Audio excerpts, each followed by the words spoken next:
সকাল থেকে এই নিয়ে 2 রাউন্ড হলো। না, চা পর্ব নয়, ওদের ঝগড়া পর্ব। নিত্য নৈমিত্তিক ব্যাপার। সকালে উঠে অনিয়র অফিসের ফাইলের একটা জরুরি কাগজ খুঁজে পাচ্ছে না।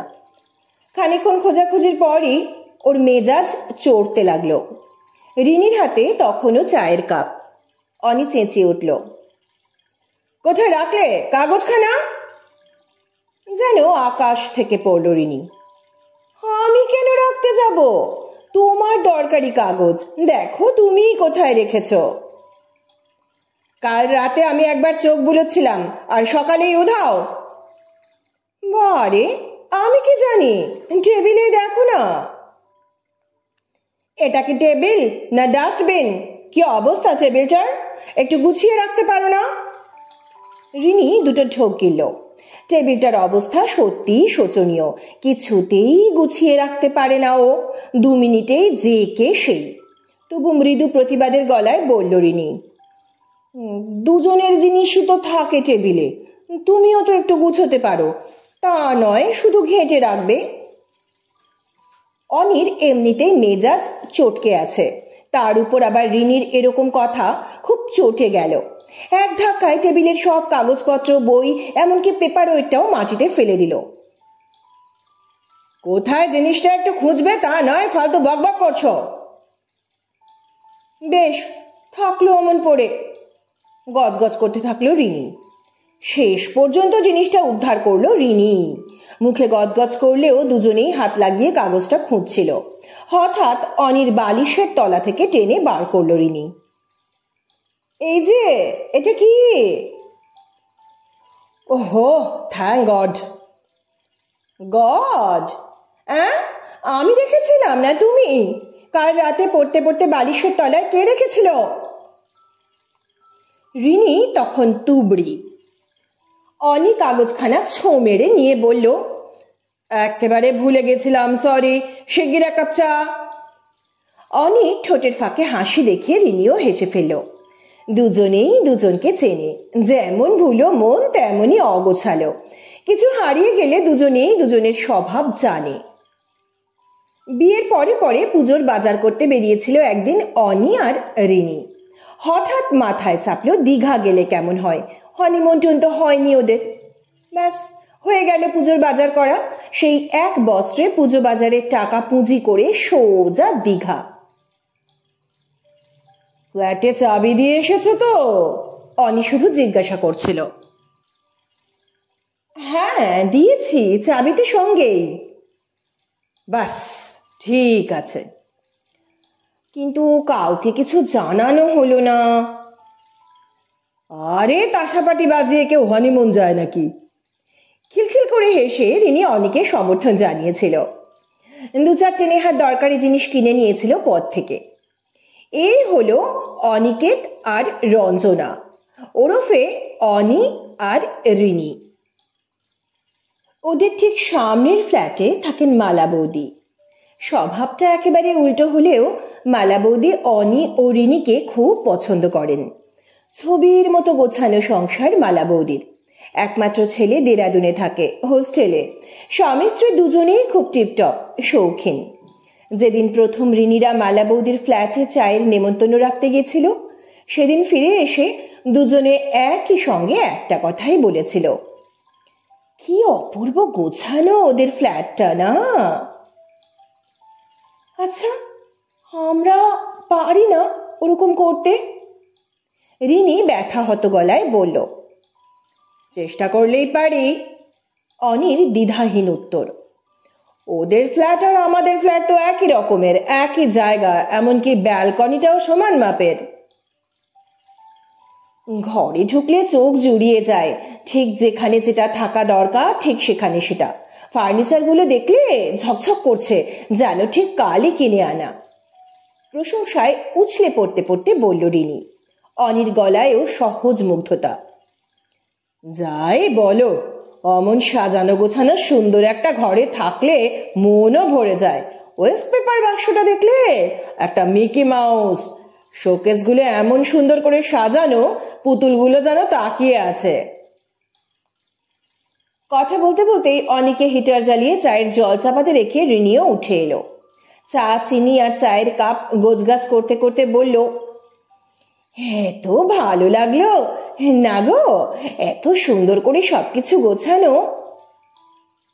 রিনি যেন ভুলতেই পারছে না। অনি সোফায় বসে একটা দেশ পত্রিকা টেনে নিল র্যাক থেকে। ওর হ্যাঁচকা টানে আরো কয়েকখানা বই ঝুপঝাপ করে পড়ে গেল মাটিতে। সেদিকে ভ্রুক্ষেপ না করে বলল, চেষ্টা করলে আমরাও পারি। গরম জলে চা পাতা ছেড়ে দিয়ে হিটার বন্ধ করে দিল রিনি।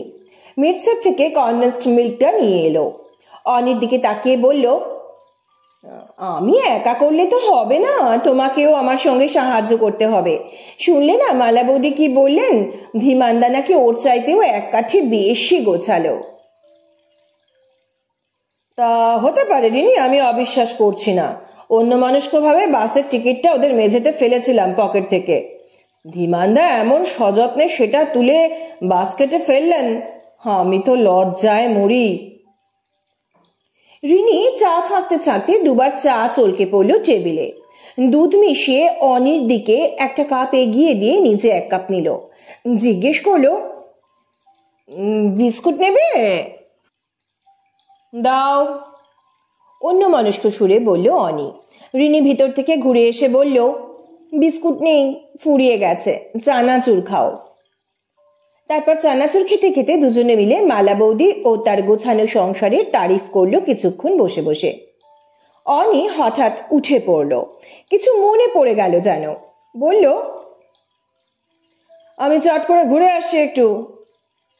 তারপর রিনি একা একা ওর অগোছালো সংসারের দিকে খানিকক্ষণ তাকিয়ে থেকে ভাবতে বসলো ঠিক কিভাবে এটাকে গুছিয়ে সুন্দর করে তোলা যায়, মালা বৌদির মতো।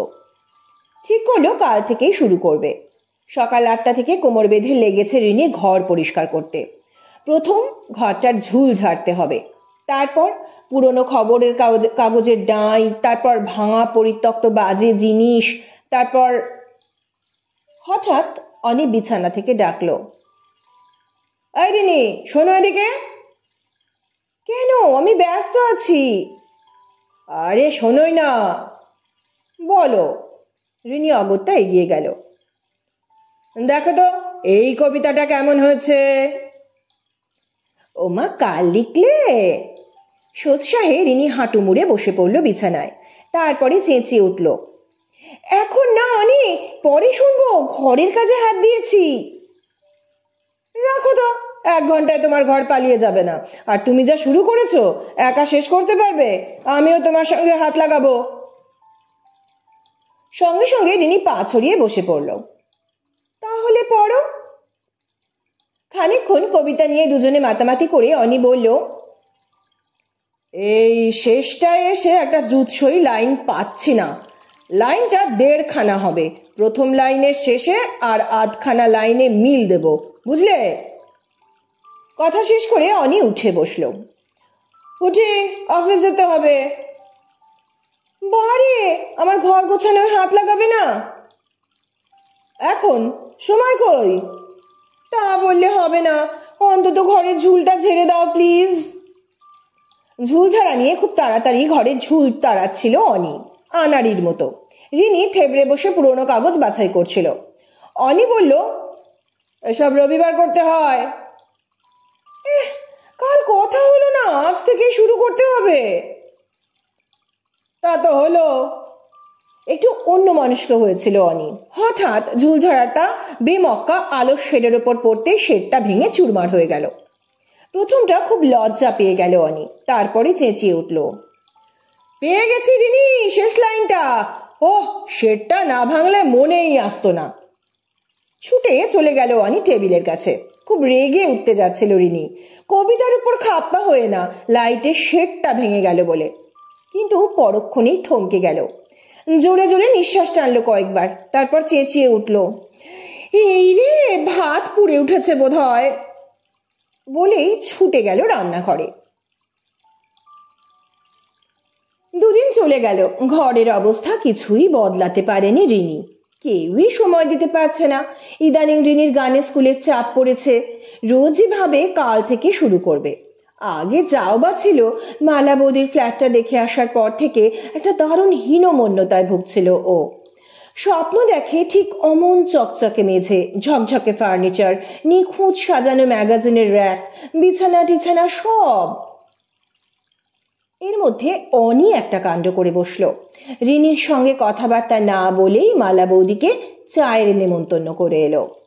রিনি কোকিয়ে উঠল, সে কি, ঘরের কি দশা, দুটো দিন পরে বলতে পারতে, একেবারে কালই। রিনি, আমরা দুজনে মিলে পারবো না? তা পারলো বটে। দুজনে মিলে রবিবার সারা সকাল বহু চেষ্টা করে আধা আধি গুছিয়ে উঠল। অনেক ক্লান্ত হয়ে বলল, থাক রিনি, আর পারছি না। হ্যাঁ, এখনো যে তোমার পুরনো ফাইলের গাদা, আমার গানের খাতা টাতা সব পড়ে রইল, মেঝেটাও পরিষ্কার করতে হবে, একটা ওয়েস্ট পেপার বাস্কেট দরকার। রিনি নিরুপায় গলায় বলল, এক কাজ করো, সব ঠেলে ঠুলে খাটের নিচে আলমারির পিছনে ঢুকিয়ে দাও, দরকার হলে চাদর টাদর দিয়ে ঢেকে দাও। ওইভাবে গোঁজামিল, যদি দেখা যায় কি ভাববে? খুঁতখুত করতে করতে শেষ পর্যন্ত রিনি ওভাবেই কোনো মতে ঘরখানার একটা মোটামুটি শ্রী ফিরিয়ে আনলো। তারপর অনেকে বলল, একটু ফুল হলে বেশ মানাতো, মালা বৌদির ঘরে কেমন সুন্দর ফুল সাজানো থাকে সব সময়। অনি ফুলও আনলো, রজনীগন্ধার স্টিক। মালা বৌদি আর ধীমানদা বেশ খানিকক্ষণ থাকলেন ওদের ঘরে। চাটা খাওয়া হয়ে গেল। একবার মালা বৌদি মেয়েলি আগ্রহে বললেন, তোমার রান্নাঘর কোথায় রিনি? রান্নাঘর? রিনি ভয়ে কাঁটা হয়ে গেল। ইস, রান্নাঘরের যা অবস্থা। তাড়াতাড়ি যা মুখে এলো বলল, মালা বৌদি, রান্নাঘরের বাল্বটা না ফিউজ হয়ে গেছে। ও, ফিউজ হয়ে গেছে, থাক তাহলে।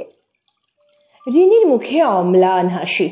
যাক বাবা, ম্যানেজ হয়েছে, বাঁচা গেছে। ওরা চলে যাওয়ার পর অনি আর রিনির কি হাসি। অনি হাসতে হাসতে বলল, বিপদে বেশ বুদ্ধি খোলে তো তোমার, বাল্ব ফিউজ হয়ে গেছে, আমি কিন্তু আরেকটু হলে বিষম খাচ্ছিলাম। রিনি হাসছিল। যাই বলো, ওদের কল্যাণে তবু ঘরটাকে একটু শ্রীযুক্ত দেখাচ্ছে।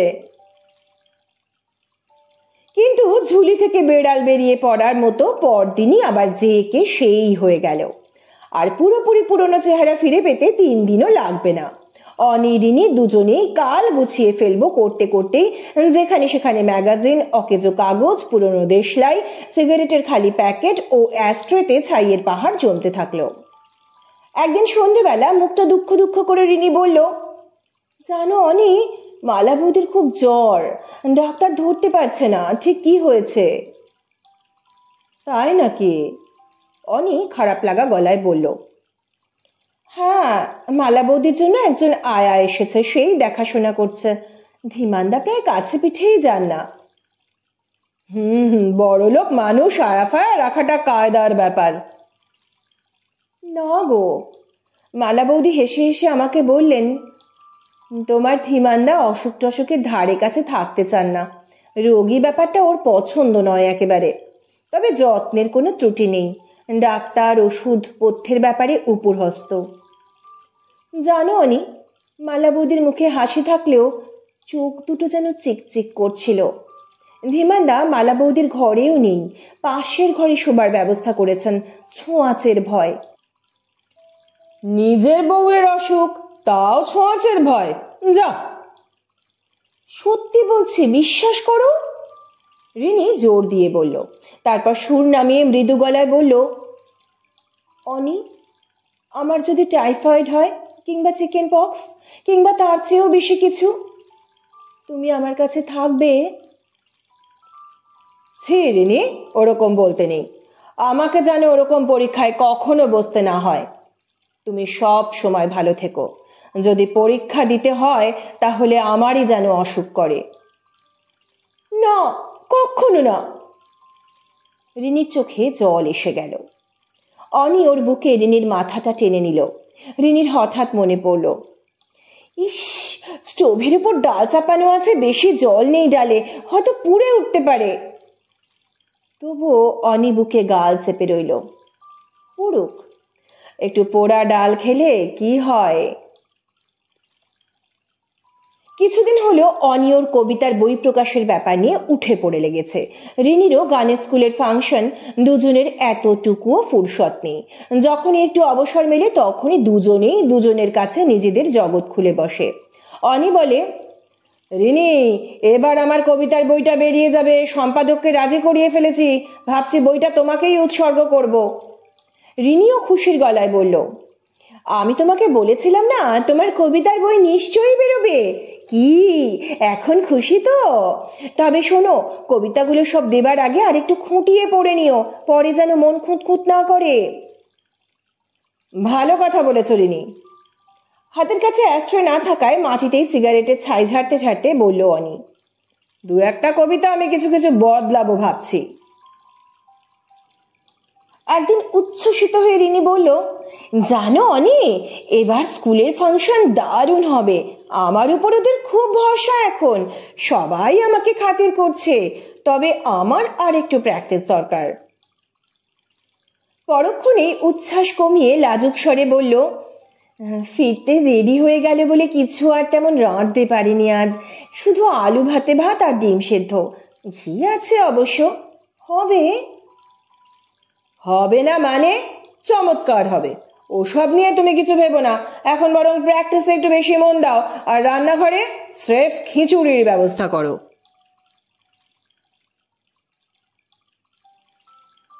সেদিন একটা দরকারে মালা বৌদির ঘরে গেছিল রিনি। ফিরে এসে বলল, অনি, মালা বৌদির ঘরে গেলেই মন ভালো হয়ে যায়। ঘরে কি মিষ্টি গন্ধ। ফুলের গন্ধ নাকি কোনো রুম ফ্রেশনার ব্যবহার করেন মালা বৌদি, জানি না। ওদের ঘরটা দেখলে মনে হয় না ধুলোবালি কিছু দুনিয়ায় আছে। মেঝেতে হাঁটতে গেলে পা পিছলে যায়। তবে বড্ড বেশি চুপচাপ, ফাঁকা ফাঁকা।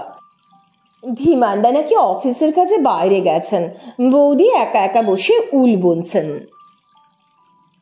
ও, তুমি বুঝি বৌদিকে একা পেয়ে খুব হৈ হৈ করে এলে?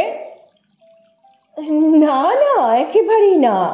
ঘরে খুব নিচু সুরে একটা মিউজিক বাজছে, ওখানে গিয়ে বেশি জোরে কথাই বলা যায় না, একটা স্বপ্ন স্বপ্ন ভাব সারা ফ্ল্যাটটায়। ওরে বাবা, অনি হেসে ফেলল। এবার থেকে কবিতা লেখার সময় মালা বৌদির ঘরে গিয়ে আশ্রয় নেব। মুচকোনো মুচকোনো বিছানার চাদরটা হাত দিয়ে টেনে কোনো মতে সমান করে তার উপর ঝপাং করে শুয়ে পড়ে পা দোলাতে দোলাতে রিনি বলল, দাঁড়াও না, আমার ঘরটাও অমন আমি গুছিয়ে ফেলবো। কবে? সকৌতুকে চোখ টিপল অনি। বিচিত্র মুখভঙ্গি করে জবাব দিল রিনি, আহা, নিজে যেন কত গোছালো। রিনি স্কুলের ফাংশন শেষ হয়ে গেছে, খুব ভালো ফাংশন হয়েছে। রিনি দারুণ খুশি। শত কাজের মধ্যেও অনিকে টেনে নিয়ে গেছে রিনি ফাংশনের দিন।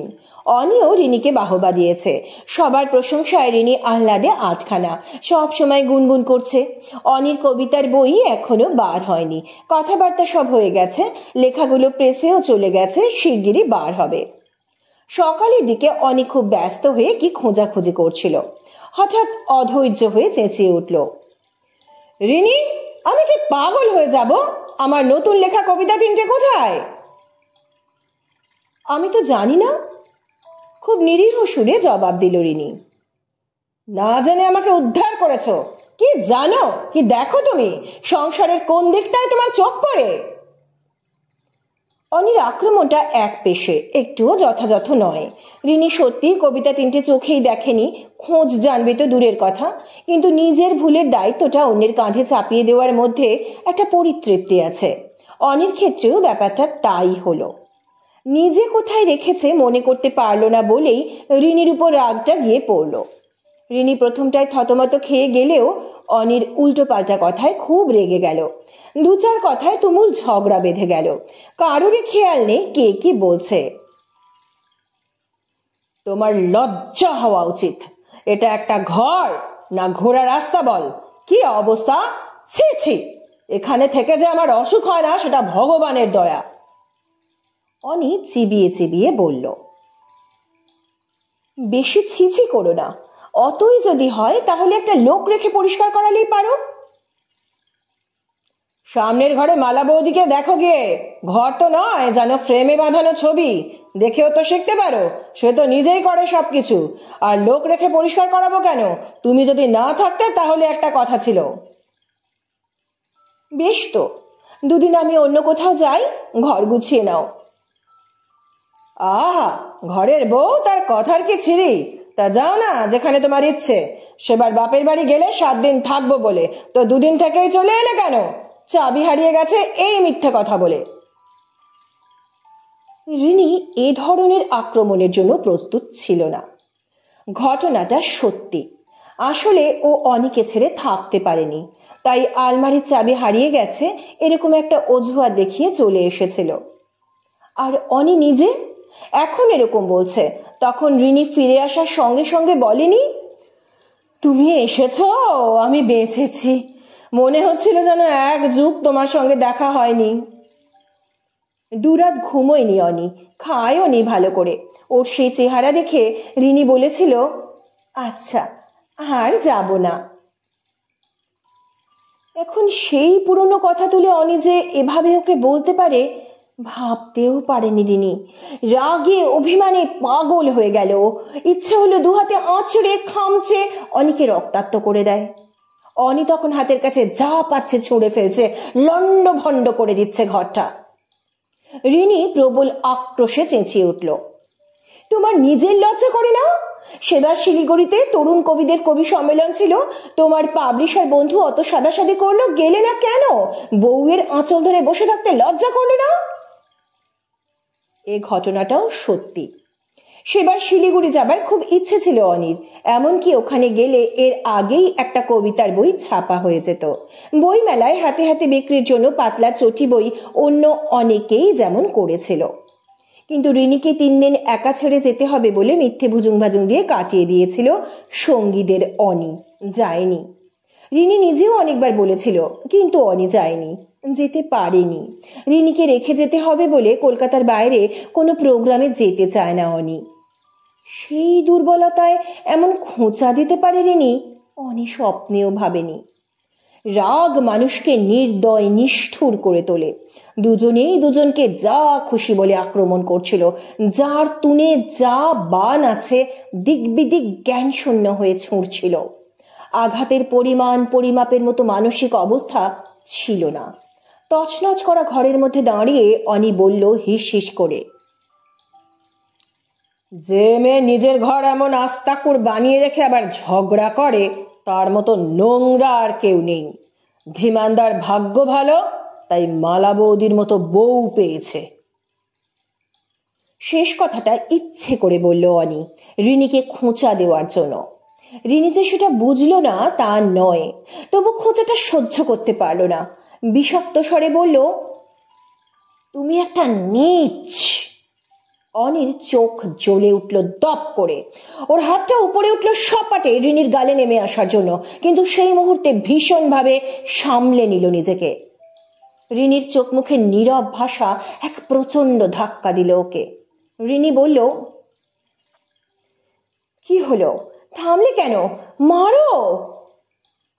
তারপর চোখের উদ্গত অশ্রু গোপন করে ছুটে বেরিয়ে গেল ঘর থেকে। আর কোনো কথা হয়নি সকালে। অনি না খেয়ে অফিস চলে গেল। রিনিও কোনো খাদ্য স্পর্শ করল না। রান্নাঘরে সবই ঢাকা দেওয়া পড়ে রইল। গানের স্কুলেও গেল না রিনি। নিজেকে রিক্ত নিঃস্ব মনে হচ্ছে। কোনোদিন যে অনির সঙ্গে এরকম একটা বিশ্রী ঝগড়া হতে পারে সেটা কল্পনার বাইরে ছিল।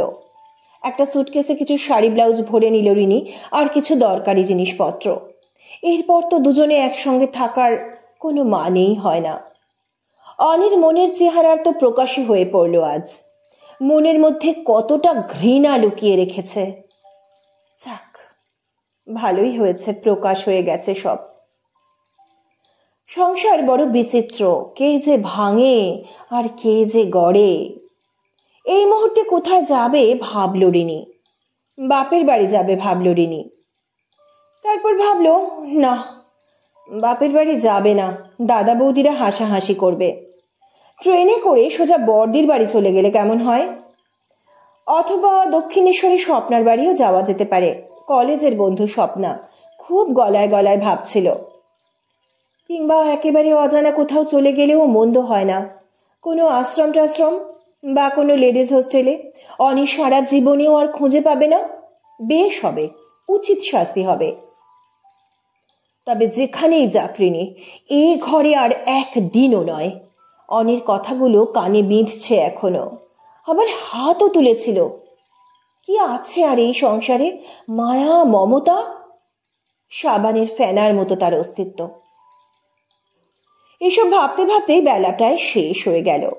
যতবারই সুটকেস হাতে ঘর ছেড়ে বেরোতে গেল রিনি, ততবারই হাউ হাউ করে কান্না এলো। পারছে না রিনি, কিছুতেই পারছে না। এই অগোছালো ঘরটার উপর এত মায়া পড়ে গেছে, কিছুতেই তাকে ছেড়ে যেতে পারছে না। ঘরের কোণে কোণে কত স্মৃতি, কত মুহূর্ত জীবন্ত হয়ে তার পথ আগলাচ্ছে। এই ঘর বাড়ি ছেড়ে অন্য আর কোথায় গিয়ে যে শান্তি পাবে, সে কথা কিছুতেই মনে পড়ছে না। আর সবচেয়ে লজ্জার কথা, সারা জীবনের জন্য অনেকে ছেড়ে চলে যাচ্ছে মনে করতেই ওর দু চোখ ছাপিয়ে জল আসছে। কিন্তু আজকের ঘটনার পর একসঙ্গে তো থাকাও যায় না আর। নিজেকে খুব অসহায় আর দুর্বল লাগছে রেনির। নির্দিষ্ট সময়ের কিছু আগেই ফিরল অনি, ধীর, সংকুচিত। এসে ঘরের দরজায় তালাই দেখবে ভেবেছিল, রিনিকে আর দেখতে পাবে ভাবেনি। ঘরের লাইট নিভিয়ে শুয়েছিল রিনি। অনি সুইচ টিপে আলো জ্বালল। আছে আছে রিনি, চলে যায়নি। ওদের এই অগোছালো সংসারটা এক ঝাপটায় ভেঙে যায়নি তাহলে। অনির বুকটা তোলপাড় করে উঠল। সারাদিন ধরে যে অসহ্য একটা ভার বুকে নিয়ে ফিরেছে, সহসা তার থেকে যেন মুক্তি পেল। বাইরের বারান্দায় দাঁড়িয়ে চুপচাপ সিগারেট খাচ্ছে অনি। রিনির সঙ্গে অনেক কথা আছে, কিন্তু কিভাবে শুরু করবে বুঝতে পারছে না। একটা অদ্ভুত ভয় ওর পিঠের কাছে শিরশির করছে। কথা বলতে গেলে যদি সকালের মতো আবার ঝগড়া বেঁধে যায়। রিনি সেই একইভাবে শুয়ে আছে। আগেও তো কত রাগারাগি হয়েছে, কিন্তু এরকম ভাবে কথা বলার শক্তি হারিয়ে দুজনে দুমুখো না, এরকম হয়নি। তবু আজ সকালে সে নিজেকে খুব জোর সামলে নিয়েছে। রিনির গায়ে হাত তুলতে গিয়েও ঈশ্বরকে ধন্যবাদ দিল অনি। রিনি সেই তখন থেকে একইভাবে শুয়ে আছে কেন? কি কৃষ্ণ দেখাচ্ছে ওকে। প্রাণ আছে তো রিনির শরীরে? ধক করে হৃৎপিণ্ডটা লাফিয়ে উঠল অনির, প্রায় ঝাঁপিয়ে পড়ল। রিনি, রিনি, রিনি! ধর্মর করে উঠে বসল রিনি। আমাকে ক্ষমা করো। অনি সম্পূর্ণ পরাস্ত। রিনি জ্বলে উঠল না, চেঁচিয়ে উঠল না, অনির হাত ছাড়িয়েও নিল না, একটা কথাও বলল না। রিনিকে খুব কাছে টেনে এনে অনি ফিসফিস করে বলল, আমি তোমাকে কষ্ট দিতে চাইনি রিনি, সত্যি বলছি, ওসব আমার একটাও মনের কথা নয়। রিনির চোখ দিয়ে অনবরত জল পড়ছিল, তাও ভেঙে ভেঙে বলল, কাল যদি ঘরটা পরিষ্কার করে ফেলি, হয়তো মালা বৌদির মতো ঘর সাজাতে কোনো দিনই পারবো না আমি, তবু। ঢোক গিলে বলল, তোমার হারানো কবিতা তিনটে নিশ্চয়ই খুঁজে পাওয়া যাবে। অনি রিনির চুলের মধ্যে মুখ ডুবিয়ে প্রতিবাদী সুরে একটানা বলে গেল, না না না না না। কিন্তু কিছুতেই বলতে পারল না আজই অফিসের ড্রয়ারে কবিতা তিনটে খুঁজে পেয়েছে অনি। বেশ অনেক রাত হয়েছে। অনি রিনিদের ঘরে তখন সকালের ঝলমলে রোদ্দুর। রিনি হাসতে হাসতে চোখ পাকিয়ে বলল, জানো, আমি কিন্তু চলে যাব ঠিক করেছিলাম। তোমার ঘর বাড়িতে তুমি একাই থাকতে। আমার ঘর বাড়ি এতদিনে তুমি এই বুঝলে? শোনো তাহলে, चमन में इख्तलाते रौचो मुंह से बात बनती है। हम है तो क्या हम है, तुम ही तुम हो तो क्या तुम हो। মানে? মানে বাগানে যে ফুল ফোটে রং আর সুরভির মিলনেই তার সার্থকতা, তেমনি আমাদের দুজনের মিলনেই আমাদের জীবনের পূর্ণতা। একা আমি তো অসম্পূর্ণ, একা তুমিও নেহাত মূল্যহীনা। রিনির মুখের হাসি সর্বাঙ্গে ছড়িয়ে পড়ল। অনি প্রাণ খুলে গলা ছেড়ে গান গেয়ে উঠল, অবশ্যই বেসুরে। সেই সময় সামনের ফ্ল্যাটে মালা বৌদি দামি নাইটি পরে নীলাভ বাতি জেলে স্বপ্নের ঘরে একা একা শুয়েছিলেন। ধীমান এখনো ফেরেনি। আচার্যার পার্টি বোধহয় এখনো শেষ হয়নি। তার নিজেরও পার্টিতে যাবার কথা ছিল, কিন্তু ওই মিস বাসুকে সহ্য করতে পারেন না মালা। তাছাড়া চঞ্চলের সঙ্গে সন্ধ্যাবেলা দেখা করার কথা ছিল, সেটাও ধীমানকে জানানো যায় না। হঠাৎ অনির বেমক্কা সুরে গানের আওয়াজ শুনতে পেয়ে হেসে ফেললেন মালা। ওই পাগলা ছেলে মেয়ে দুটোকে তার বড় ভালো লাগে। একটু পরে বিছানা থেকে উঠে পায়ে স্লিপার গলিয়ে পায়চারি করতে থাকলেন।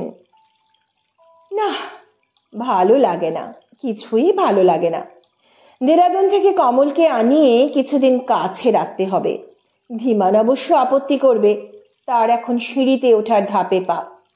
এই সময় ছেলে বাড়িতে থাকা মানেই বিশ্রী একরাশ কর্তব্যের জালে জড়িয়ে পড়া। সে মোটেই পছন্দ করবে না।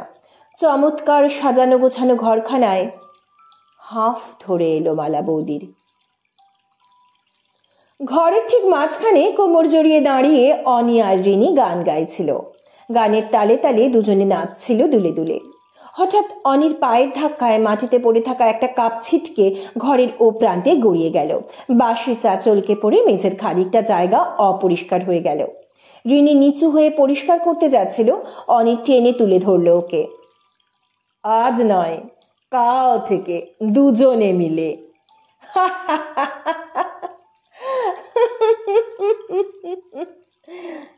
হেসে ফেলল দুজনেই।